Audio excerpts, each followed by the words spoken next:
Okay. Okay. Check natin kung lahat ay, kung naririnig ako, naka-open na yung mic ko. Okay. Sige. So when we say globalization, again, i-define naman natin siya as per the Stanford, ano yung spelling itong Stanford? Pero ito kasi nasa reference. Anyway, Stanford Encyclopedia of Philosophy. So they gave 5 definitions for for globalization per se. So according to them, or to this reference, globalization is associated with deterritorialization. So when we say deterritorialization, activities, social activities has become boundless. So there are no limits, there are no boundaries to any social activities. So before, if we cannot communicate with other countries because it's too far, or we cannot go there because it's, or we cannot attend a seminar abroad because of some limitations, finances, um, don't, maybe you don't have a passport, but now you can do so because somehow some international organization can conduct online conferences and online seminars, webinars, as we call, so that we can share further knowledge. So just like, for example, last Saturday, I was able to attend. So it's just locally arranged, but then our speaker is from the University of Memphis. So she's a doctor of, I think, languages, because it's about online languages. And as a teacher of, or as an instructor or educator of languages, it's very somehow it's very timely that we update ourselves, myself, with the trends of languages during or on the new normal and online classes. So there. So never that I have imagined that um, I'll be attending a seminar that is being that has a foreign speaker, and I just need to be at the comfort of my home. So social activities has become boundless. Deterritorialization. The the uh, the limits for for land areas is seemingly not already existing. So it's as if my seminar was just I was just there beside me, or it's just a screen away from me. So it's true with other national seminars. If you were able to attend some seminars or webinars, even national or provincial, somehow, um, you don't need to travel, you don't need to have additional expenses. You're just in the comfort of your own homes, and then you were able to be productive and add skills and knowledge to yourself and socialize and meet new people because of the product of globalization, which is the internet and the technological gadgets that we have. Okay? So next is somehow related to deterri- deterritorialization. It's the social activities or social interconnectedness across uh, boundaries exist. So it's just like uh, what we are using, social media, if we're not, um, say, for example, in here, limitless. Or in here also in the first one, example, balik tayo sa number 1. Example, my sister, so knowing my sister is a ultimate fangirl. She was, because she cannot go to Korea because of the pandemic. So we bought, or she bought, di pala we, siya pala, she bought access tickets for the online concert of BTS. So those who are armies there, we were able to watch the 2-day concert. Siya lang pala yung 2 days. Ako 1 day lang. Yung Sunday concert nila. So we don't need to go to Korea. But then, because of nagre-react, because of the advent of the internet, technology, the gadgets. So, ano yun? Sino yun? Yes, nanood kami ng, sino to? Sino ba to? Si Irish ba to? O si Aubrey, nanood kami ng concert ng BTS. Kailan di... Ha? Yung one, yung Map of Seven, yung one. Bumili siya ng ticket, online ticket, tapos nanood kami ng concert ng BTS. Ayun. Ganun, parang sabi niya mas masaya sana yan kung kung live kami nasa Korea. Kaya lang, okay na din at least. Ano yun? Ginagamit niya yung, ginamit niya yung bago niyang light stick. Yun lang. Ma-experience lang niya yung light stick. So yun, the territorialization. Nawala na ng territory na kailangan namin pumunta ng Korea para lang makapanood ng concert. Pero mas masaya sana yun. Diba? Kaya lang, because of the pandemic, because of what's happening, because of the safetyness that we need to always uplift. So, and we always need to practice, na. At least doon, nagkaroon kami ng time to unwind with the idols. Wow, the idols. Even through the advent of the internet. Yun. May nag-comment. Sino to? Ay. Sama po ako kahit nakasabit lang sa dulo ng eroplano. Buli ka din ng ticket. Okay lang mo meron kang sabit sa eroplano, paano ticket? Ay, nako. Masarap ba noorin yung SM Town Live? Yun daw yung masarap. Lahat sila nandun. Anyway, dahil lang nagkasundo, yung mga klase niya hindi na nakarelate. Anyway,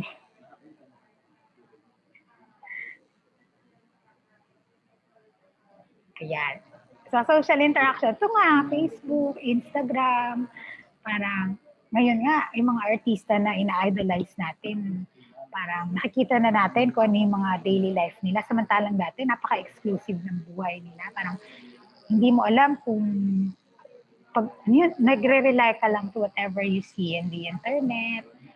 Whatever you see on TV, on radio, what you hear on the radio, what you read on newspaper. So it's very manual, it's very analog. As compared now, say for example, you're following celebrity, Liza Soberano. So, she complained online through Twitter that she's having difficulty on connecting and her internet provider is not giving her a good service. One post, may kumakatok na PLDT agent sa bahay, kinabitan siya ng 300 Mbps na PLDT. Liza Soberano. You can somehow see the events that's happening to a person's life, yung mga crush ninyo, pagka gusto nyo malaman anong ginagawa sa buhay, stalk ninyo. So everything has been in public, depende sa paggamit. Halimbawa, if the person is really active in the social media, you would see a blow-by-blow update of his or her life. But if you're quite timid and you're lazy poster or uploader on social media, you just post once in a while, somehow, at least a tidbit of your life is seen. And people, if you're a celebrity, people will be always excited to view your updates. Well, that's just about it. But then, what's the focus of this is that we get to interact easily. And sometimes we even leave comments to them, hopes that they can notice, that they can like it, or they can reply to you, something like that. So next, the globalization includes reference to speed and velocity of social activities, efficiency in communicating,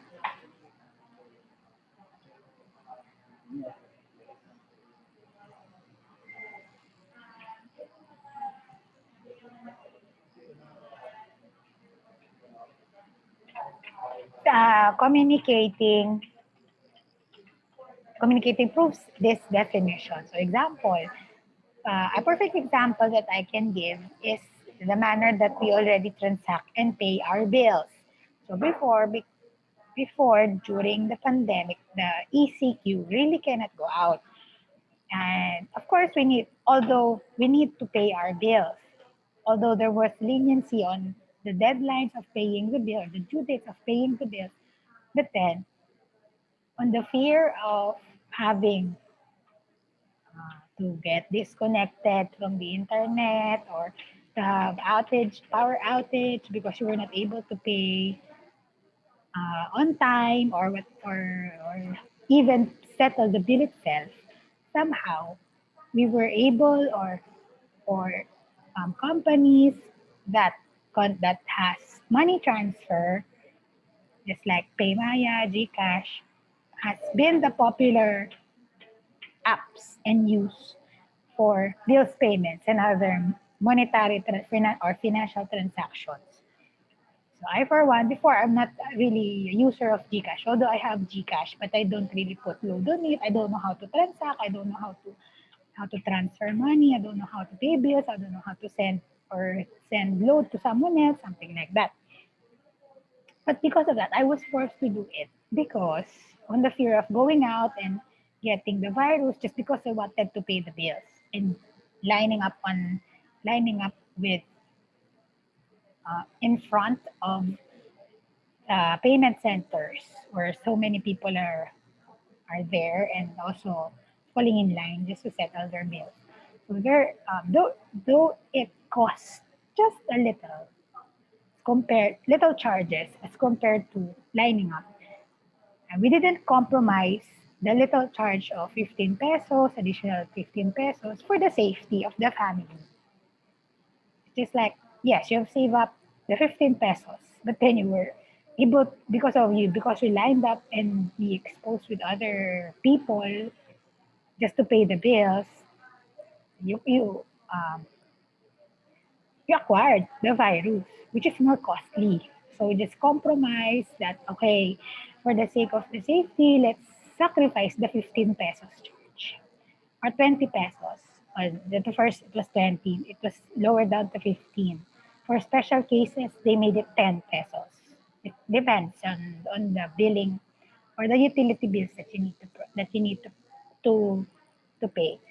So as I was saying, since we've become very much engaged with this payment application, it promoted efficiency with regards to settling or doing tasks for for the home or for the house or at home.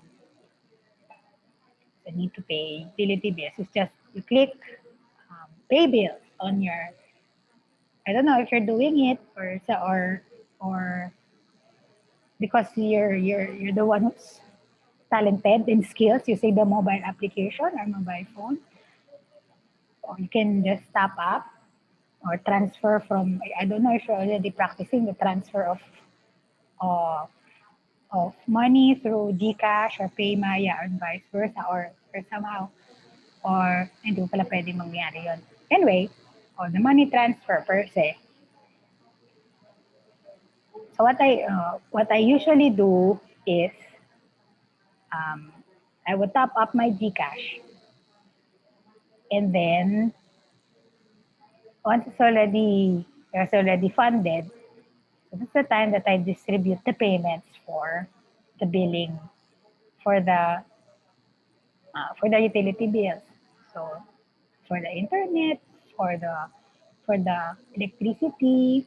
So if we have if so I'm keeping a credit cards also lessening the outstanding balance of my card.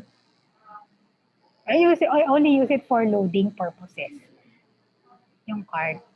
Ang hirap kasi nung basta sari-sari store. Minsan wala pa. During yung pandemic, wala talagang bukas na sari-sari store. Wala, kumbaga, so ngayon, nasanay na lang for ilang buwan, doon kami nag-load. Nasanay na lang kami na doon na nag-load. Eh sa Gcash may rebate.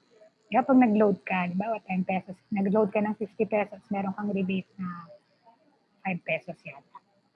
10 per, ito 250. Parang gano'n. So, nagagamit mo siyang pang, pang, pag naipon yun, meron kang pang,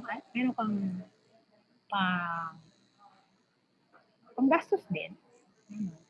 And then, so efficiency. Instead of pumila ako, instead na matagal akong, pag nakapila ka matagal, minip ka, ganyan. Ganon din naman yung goal. Ang goal mo lang naman makabayad. Hindi mag-ano ka na lang, mag-online payment ka na lang. Safe ka pa.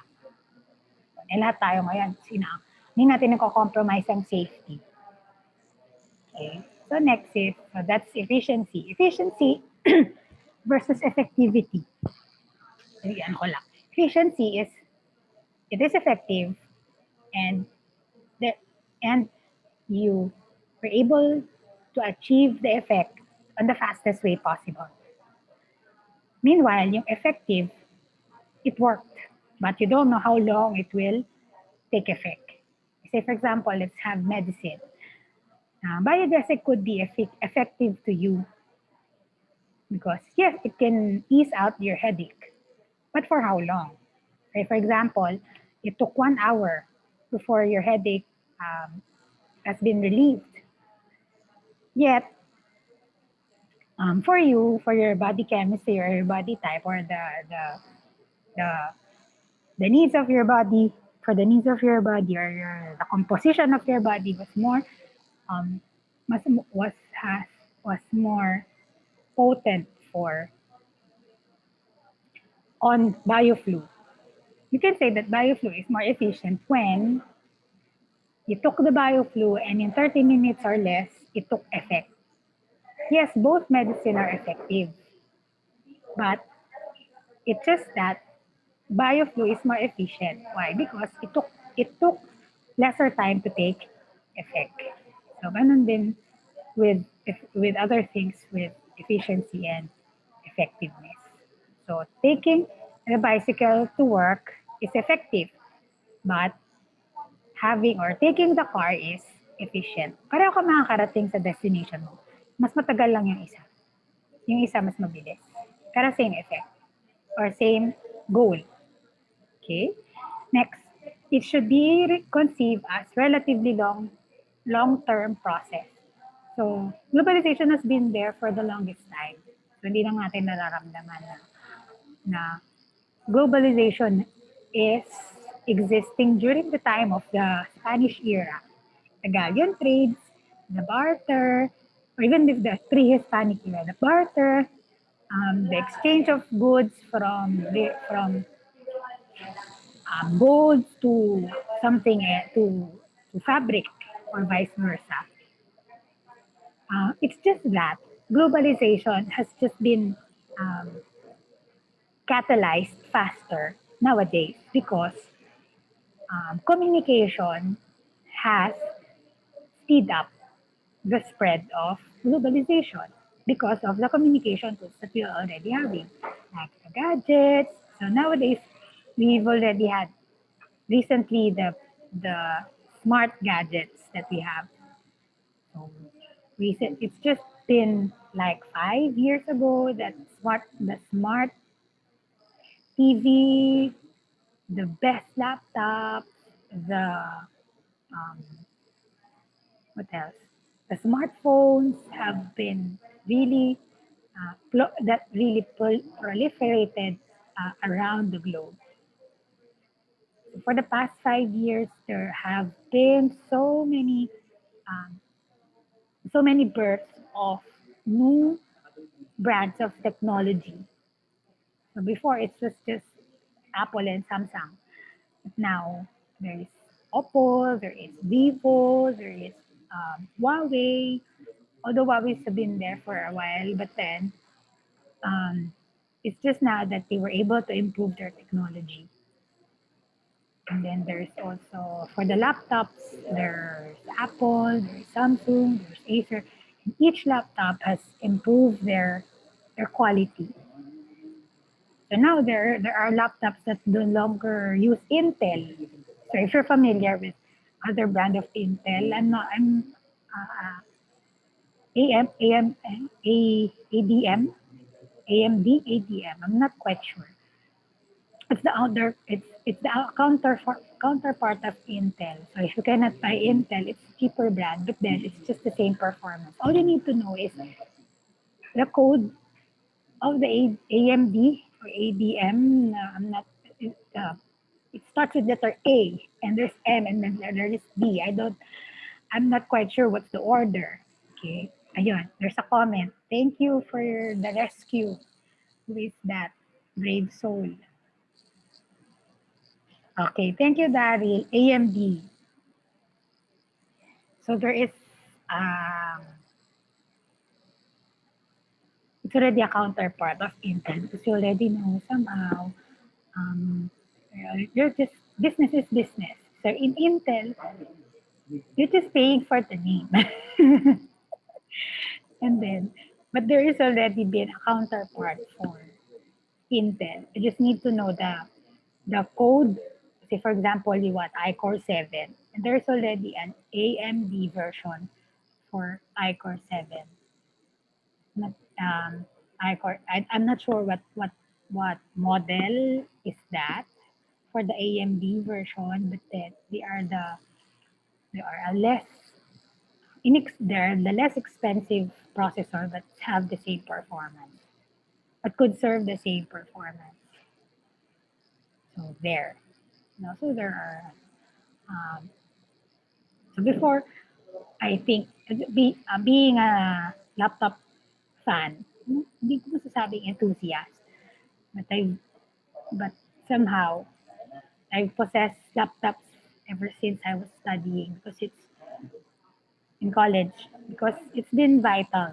I'm a I'm the girl from the province, so I cannot own a personal computer inside my dormitory.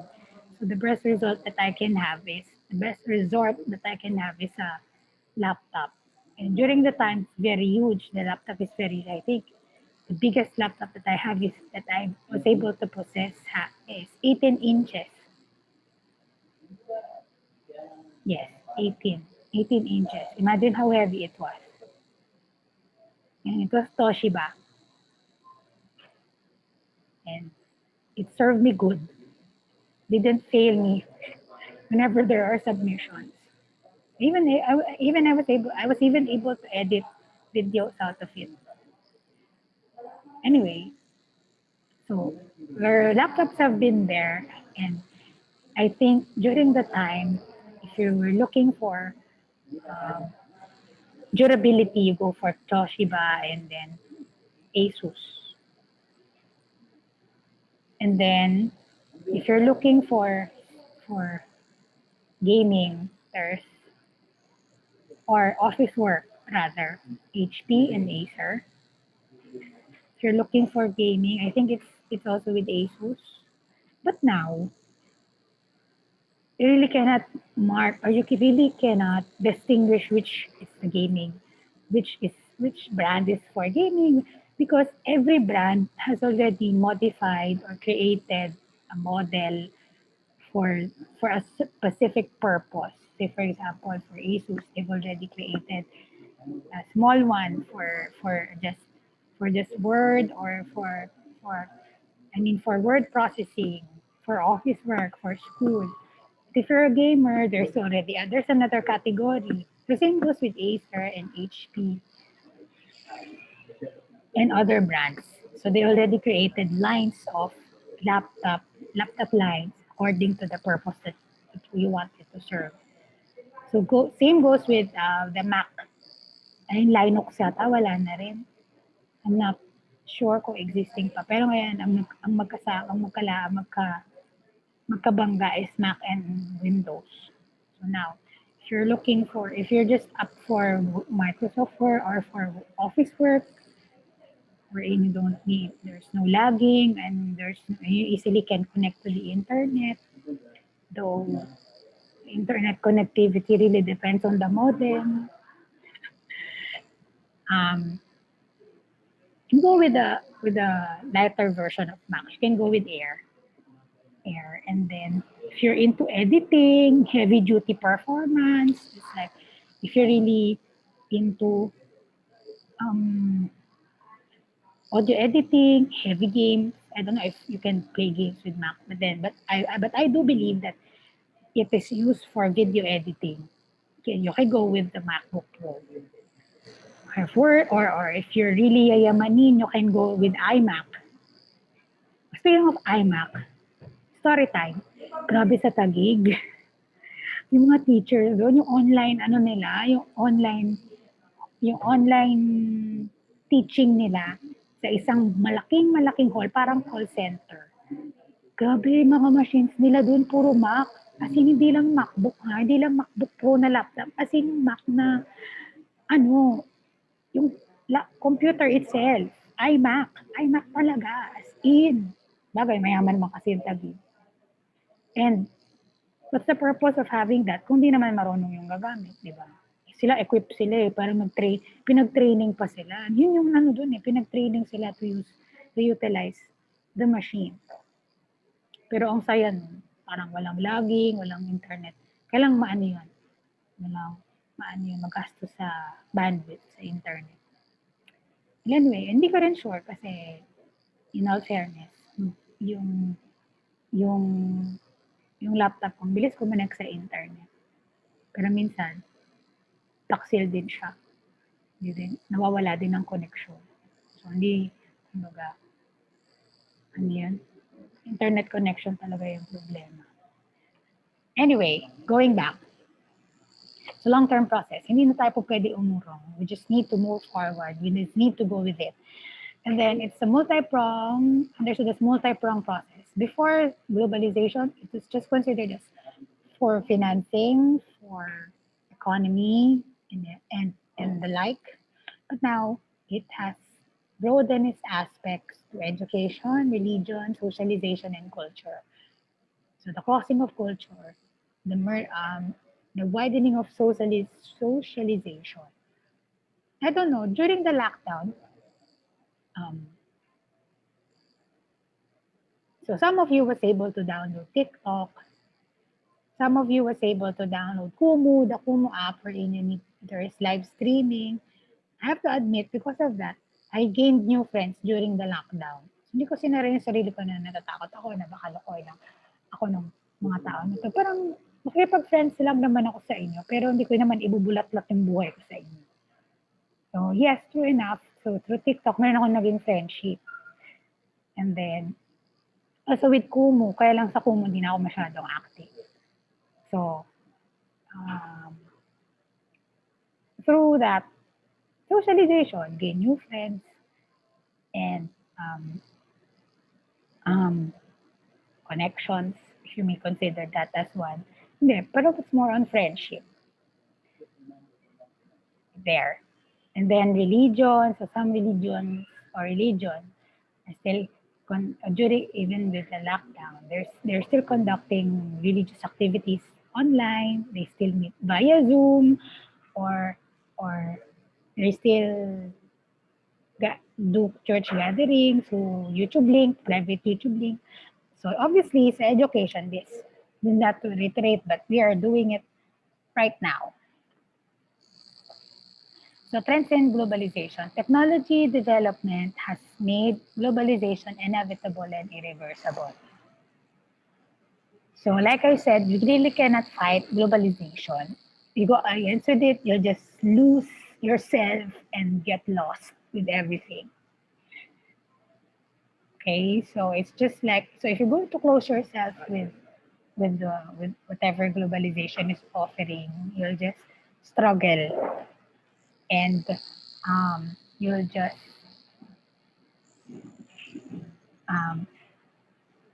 you're as if a caveman who doesn't know anything that is happening around us. Sabi nga, if you cannot meet them, you join them. Okay? Next. In a good way, but not necessarily na dapat lagi niyang gagawin yun. Pero ito talaga, is true siya. Hindi mo kayang talunin ng globalization. It will always be there and will continue to grow. So, on your generation, madali naman kayo maka-adapt because we are very explorative. You do not fear changes. You do not fear that something would get broken if you misuse it. And somehow you can undo the mistake if there's always control R or control Z for everyone. O pag halimbawa, nag-crash yung, halimbawa, puno na yung cellphone mo, pwede mo i-reformat. You know that. Ngayon, puno na yung laptop mo, somehow, you know, you have the knowledge to reformat it also. Or, you have the idea that it can be reformatted. It's not something that you can treat, and once broken, you can just throw it away. Unless you're super rich. Nagtatapon lang ng laptop, or nagtatapon lang ng gadget. Okay? Especially Filipinos, if we can repair it, we will repair it. Okay, next. Economic transformation from actual stores to online stores, from cash to cashless. Okay, next. Impacts of globalization, naging impact niya or naging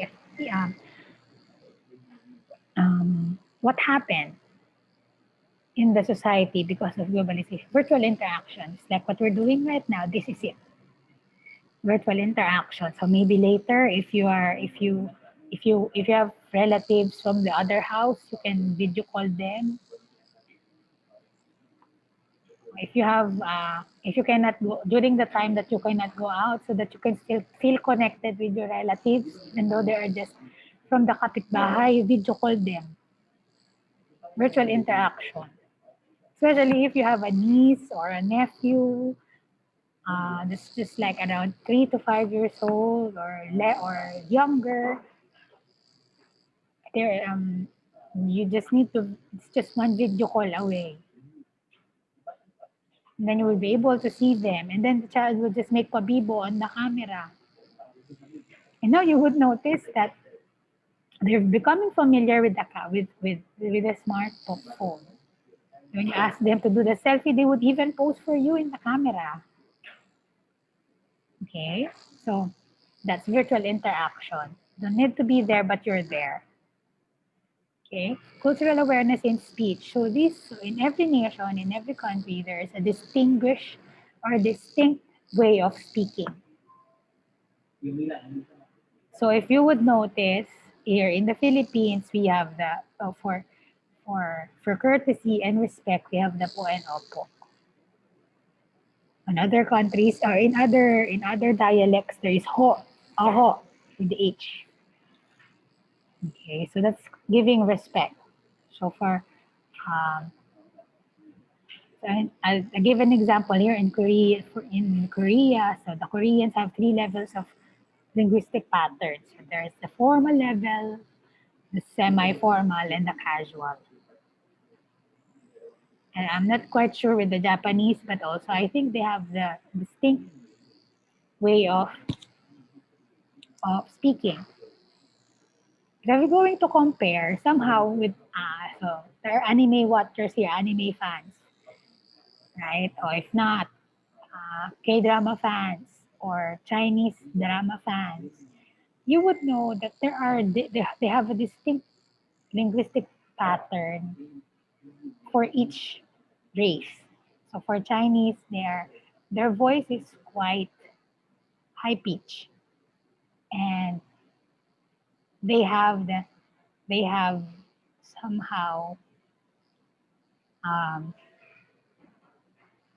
you would recognize that it's Chinese with the intonation that they are using. And I cannot give an example because I'm not Chinese, but if you would notice it, that it's not Korean, it's not Japanese, that it's Chinese. Because there's a distinguished way and manner that they speak, and you would recognize that it is Chinese. Okay. They have the sound, something like that. Parang hindi man ngongo, but then matinis. Japanese, matigas ang pananalita nila. And if you're watching anime, you would notice that yung mga babae, kasi dun sa anime, matinis talaga boses nila eh. And then, there's also distinct pattern for them so that you would consider Japanese. Meanwhile, sa Korean, ano sila, malalim ang boses nila. And then, malumanay. Kahit galit na nga sila, malumanay pa rin sila. Para silang mga Ilonggo dito sa atin. O, dito sa Philippines. Somehow, you would notice na Kapampangan, it's a distinct feature sa mga Kapampangan na they are very loud. And as if, akala mo galit sila, but they're not really angry. It's just that they deliver words very loudly compared to Ilonggo. For Ilonggo, they are very malambing. So, they deliver, even they're already angry, they deliver the lines as if they're not really angry. I remember once, I have a boss. I once worked in a corporate world. He's Ilonggo. And also, even my grandfather, he's Ilonggo. I really cannot distinguish if he's really angry at or furious to something because he sounds as if he's not. And growing on a Kapampangan household, you know how can I explain this? My mother and my grandmother on the mother's side. Let's just say my mother and my grandmother are Kapampangan. My grandfather, who is the wife of the Kapampangan grandmother, is Ilonggo. So sometimes, so I know that my grandmother and mother are already angry because they have the intense speaking voice, as if that you're really fret from head to toe. As in, if they're really mad, they're really mad. And then there's one time that my lolo really outburst because of our kulit children. Ano kami magpipinsan eh. So, outburst. Because of, we got used to the huge anger and the big curiosity of our grandmother and my mother on my part. So, hearing my Ilonggo grandfather get angry seems to me na gives me the thinking that, is he really mad? Why is he so sweet when he says that he's mad? Nagagalit na ako. Ano ba yan? So, hindi namin siya, hindi ko alam kung haba lang talaga yung patience ng lolo namin. O talaga, inisip niya na di namin siya tinik seriously.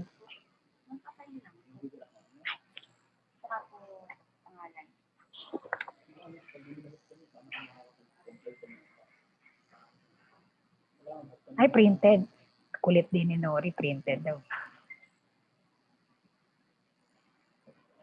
Thank you po. Okay, so that is cultural awareness. So that's it. So as a child, I was quite confused if my grandfather was really angry at some point because of his dialect. So, but now I'm realizing, okay, he was really mad during that time. As a child, I was not aware that he's Ilonggo, that he was like, he would be angry that way. Okay. Next is gestures or body language, cultural awareness, body language. So we greet differently, or we pay respect, we show respect differently. So for Japanese, Chinese, and Korean, and other and other Oriental races, they somehow bow for respect. For Indians and Thai people, they put their hands together as if an amen, and then they nod their head. So that's how they give greetings and respect for other people. So for us, we do the pagmamano thing. Okay, this one. Time difference. The difference of the emergence of the call centers has made this very evident. So rich people or big companies just become richer and richer because of globalization, because their company never sleeps, because they've already branched out to Asian countries. If they are Western companies, or American companies, or European companies, they would get branches on the other side of the world, so that even though the main company or the main branch is asleep, the other branches from the other side of the world are still awake and still are making money and um, and giving um, making money and earning revenue. So that's time differences. And also another impact for globalization is that we get to be more familiar with what's happening on the other side, because the news channels nowadays is just round the clock. Literal na hindi natutulog ang balita. There. Next, role of media in globalization. So it enables the communication to take place in real time over great distances. So if you would notice yung um, giving news, yung yung delivering, yung news delivery, although some networks has been doing it for quite some time, it's just that it's um, much evident and prominent nowadays. So if you're watching online news, sometimes they can also now cover news from the different parts of the world, because they can um, because of the internet, they can connect. Ang magbabalita na si ganito, nasa New York. It's still happening even from the past. But ngayon, mas marami lang news na nakukuha, because mas marami ng correspondents ang na-hire from other countries. Kasi hindi mo na kailangan connect through the satellite and other complicated process. All you need to do is just have a gadget, a smartphone, a laptop, and then from where you are, you can broadcast, or you can um, you can cover the event kung doon ka na talaga nakabit. Kaya lumawak din ng employment for other countries when it comes which is related to media, because of globalization. So it advances in the 21st century into what we call the globalization of communication. So what's happening right now is the globalization of communication. So the emergence of electronic and digital media has brought a radical change how we see education, economy, and society. So we've already discussed this on the earlier. So we have terms and the words related to globalization. So blog, this is just like the editorial that we see on newspaper, but this is quite personal. But if your blog entries are good, um, companies may get you so that they can place ads on your blogs. So you can earn also. So if you can remember yung kay Liza Soberano tsaka kay Enrique Hill na pelikula, yung X and Y, vlogger si Liza doon. Diba? Kinuha siyang endorser ng bag. So yun, nagkaroon siya ng product placement. Ganon. Next, browser. Browser example is Mozilla, Internet Explorer, Safari, Chrome. There. Chatroom example is the GC. Cloud computing or clouds example is Google Drive, OneDrive, web storage for ASUS. If you have before there is Forgot the name. And also the email. Okay, computer literacy is also called internet literacy. So you know the do's and don'ts, and you know how to manipulate and explore computer, not only the computer but also the internet. Okay, next, cyberspace, the internet, the dark web is a set of web pages on the World Wide Web that cannot be indexed by search engines, are not viewable in standard web browsers, required specific means in order to access and use encryption to provide anonymity and privacy for users. Usually, the ones who can access this are those who are IT experts. So there are coding so that you can have it. According to studies, what we see now on the search box on the internet is just one oh yeah 1/4 of what is really there on the deep web, on the dark web. Okay, so it's on dark web you can see everything, even the accounts. Okay, may nag-comment.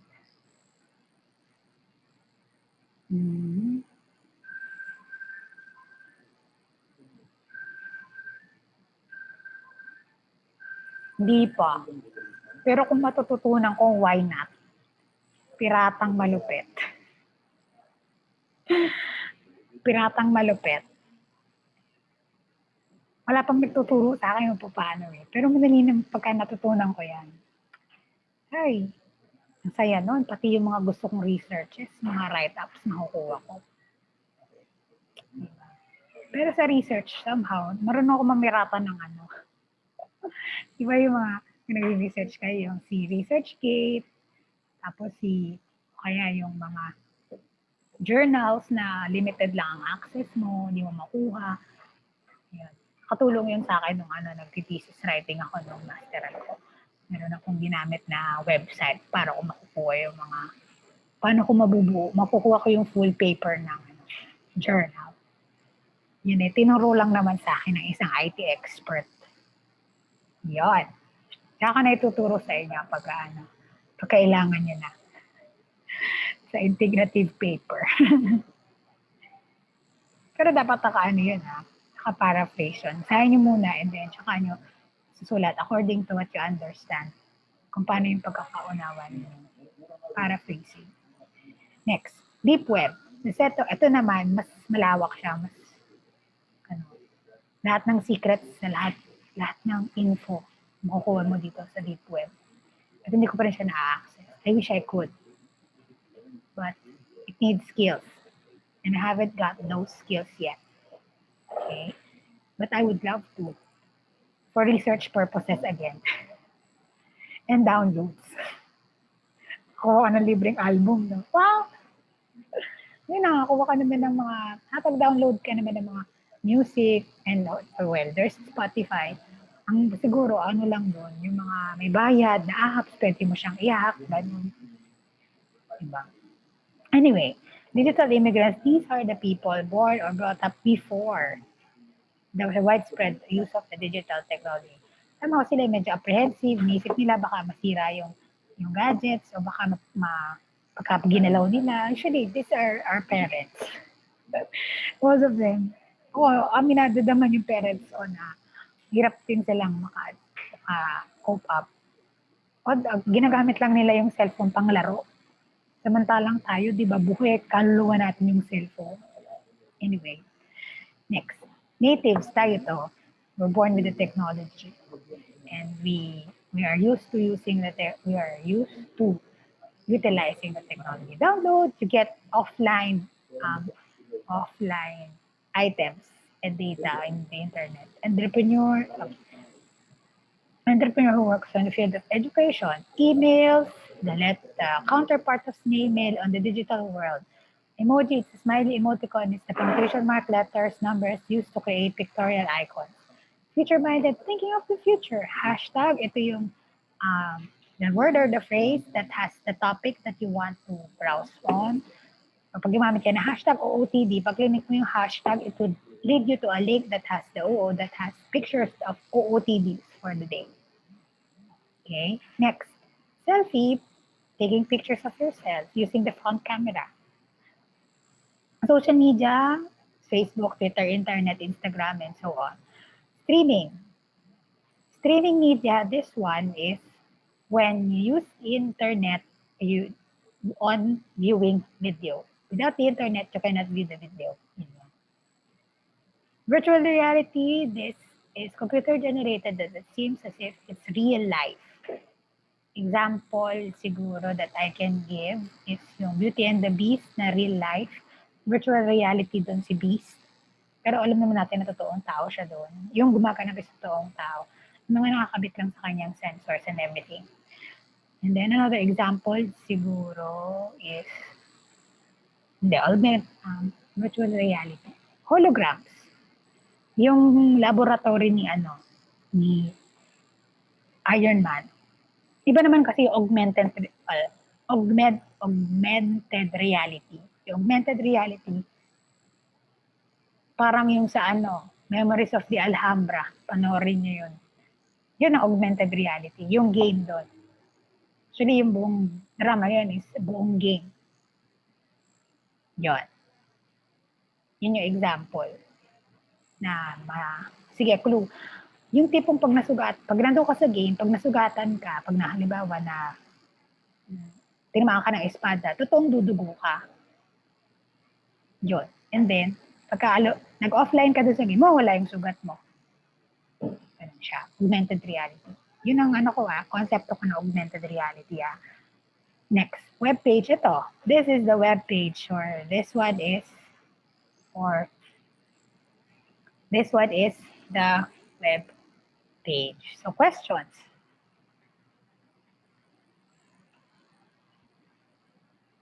Nag-picture na tayo, di ba? Nan? Nag-picture na tayo, di ba? Picture na nga ba tayo? Okay. Do you have questions? Ano ba yan? So, picture tayo ulit. Okay, one. Una kayo mag-open cam, okay lang yan. Ma'am, dito man. O, sige. Sige, sa kabila, picture tayo ulit. 1, 2, 3. Okay, narinig ko na yung snap. Next. Nasa yung zoom. Teka, stop ko lang yung share. Okay. 1, 2. Nagre-record pa.